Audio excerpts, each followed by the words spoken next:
रामनवमीच्या दिवशी काही राशींना अचानक धनलाभ होण्याची शक्यता आहे.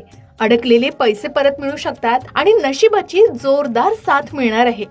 या सगळ्या गोष्टी एका दुर्मिळ योगामुळे घडत आहेत, जो अनेक वर्षांनी एकदाच येतो, ज्यामुळे हा काळ काही राशींसाठी सोन्यासारखा ठरणार आहे. या योगाचा थेट परिणाम काही खास राशींवर होणार आहे. यात तुमच्या राशीचा समावेश आहे का? चला जाणून घेऊया.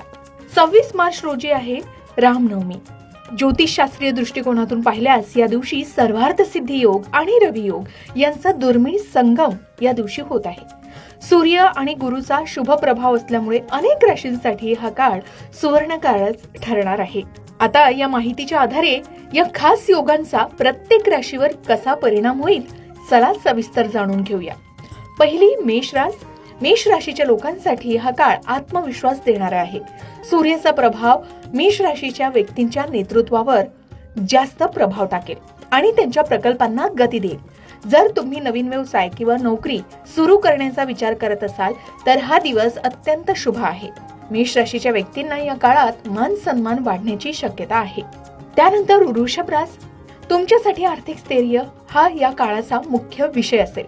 रवी योगामुळे गुंतवणुकीतून चांगला परतावा मिळण्याची शक्यता आहे. विशेषतः रिअल इस्टेट किंवा सोन्यामधील जुनी गुंतवणूक फायदेशीर ठरणार आहे. कौटुंबिक गरजांवर खर्च होईल, पण तो आनंददायी असेल.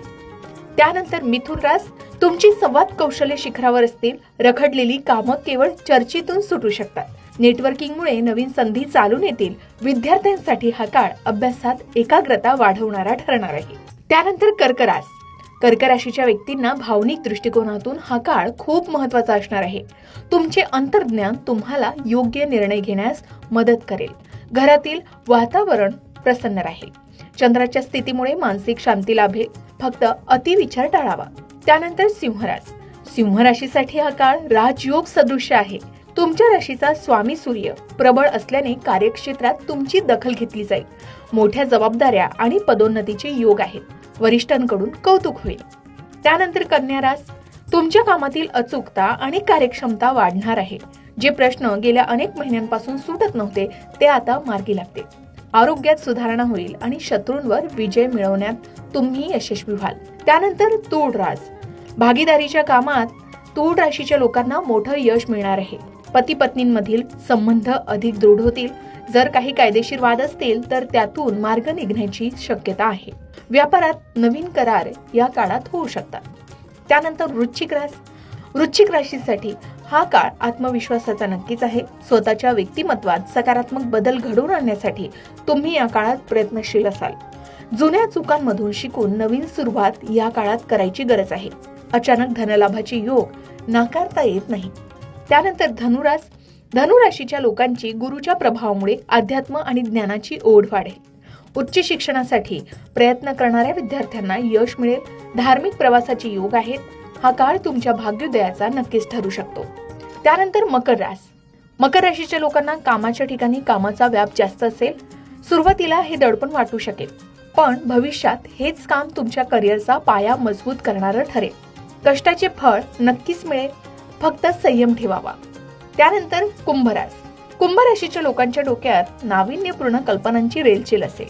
जी लोक तंत्रज्ञान, संशोधन किंवा कलेच्या क्षेत्रात आहेत त्यांना विशेष लाभ होईल. समाजात तुमची एक वेगळीच ओळख या काळात निर्माण होण्याची शक्यता आहे. त्यानंतर मीन राशीच्या लोकांना आर्थिक लाभ आणि कौटुंबिक सुख याचा सुंदर मिलाप पाहायला मिळेल. घरात आनंदाचं कार्य ठरेल. गुरु सूर्याच्या शुभ योगामुळे तुमच्या उत्पन्नाचे स्रोत वाढतील आणि प्रलंबित येणी परत मिळतील. तर 26 मार्च रोजी साजरी होणारी रामनवमी खरोखरच विशेष ठरणार आहे. ज्योतिषशास्त्रीय दृष्टिकोनातून या दिवशी सर्वार्थ सिद्धी योग आणि रवी योग यांचा दुर्मिळ संयोग आहे. सूर्य आणि गुरुचा शुभ प्रभाव असल्यामुळे अनेक राशींसाठी हा काळ सुवर्ण काळच ठरणार आहे. आता या दिवशी ग्रहांची स्थिती अत्यंत सकारात्मक असल्याने काही गोष्टी करणं तुमच्यासाठी विशेष फलदायी ठरू शकतं. म्हणून रामनवमीच्या दिवशी रामरक्षा स्तोत्र याचं पठण केल्यानं घरातील नकारात्मकता दूर होईल आणि संरक्षण कवच तुम्हाला लाभेल. त्याच सोबत रामनवमीच्या दिवशी पिवळ्या वस्तू, अन्न किंवा वस्त्राचे दान आवर्जून करावे. यामुळे गुरुग्रहाचं पाठबळ मिळेल. त्याचबरोबर या दिवशी सूर्याला अर्घ्य द्यावं. यामुळे आत्मविश्वास आणि आरोग्य सुधारेल. एकंदरीतच रामरक्षा स्तोत्र, दानधर्म आणि सूर्य उपासना या दिवशी केल्याने रामनवमीच्या नंतरचा काळ हा तुमच्यासाठी अनेक अर्थानं भाग्याचा ठरू शकतो. मात्र हे भाकीत ग्रहमानावर आधारित एक सर्वसाधारण अंदाज आहे. वैयक्तिक कुंडलीतील ग्रहांच्या स्थितीनुसार परिणामात बदल होऊ शकतात. त्यासाठी तज्ञ व्यक्तींचा सल्लाही नक्कीच घ्यावा. अशाच प्रकारच्या माहितीपूर्ण व्हिडिओसाठी लोकमत भक्ती चॅनलला नक्की सबस्क्राईब करा आणि बेल आयकॉनला क्लिक करा, म्हणजे आमच्या नवनवीन व्हिडिओचं नोटिफिकेशन तुम्हाला मिळत राहील. तसेच योग्य आध्यात्मिक मार्गदर्शनासाठी लोकमत भक्तीच्या फेसबुक पेज आणि इन्स्टा पेजला लाईक आणि फॉलो करायला विसरू नका.